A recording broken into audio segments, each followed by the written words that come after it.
So would shifting a lottery into the retirement be on top of the $1.2 billion payment that the state currently makes to the retirement fund? I'm glad you asked that.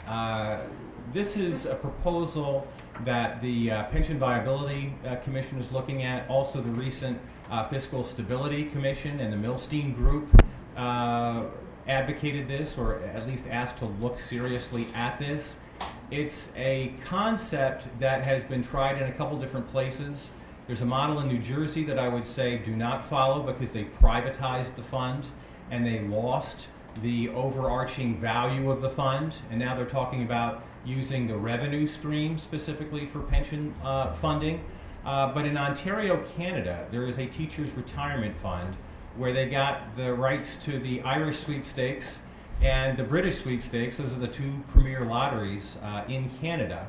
And when you place, for example, the Connecticut lottery into the teacher retirement fund, you actually retain the public asset for a public purpose. You're not privatizing it, you're not losing the total value.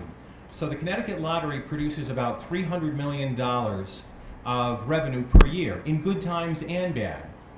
Might even go up a little bit in the bad times.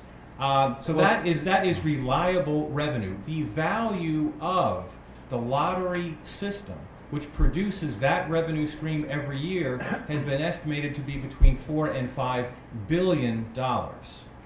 You put the lottery under the auspices of the teacher retirement fund, and the fund increases in value not by $300 million, but by $5 billion. Right now, the fund is funded at 56%, and the state is paying not only the real costs along with teachers per year. It's the vast majority of what the state is paying is toward the unfunded liability to get to 100% from that 56%. Putting the lottery into the retirement fund would increase the funded aspect of it to over 70%, shrinking the unfunded liability, lowering the state's obligation, saving the state money, and using a real tangible asset, not on a one-time basis, not privatizing it, selling it, getting revenue in 1 year, and now you've got a budget gap to fill in the following year. This would be an asset that would benefit the state and the retirement fund on an ongoing basis.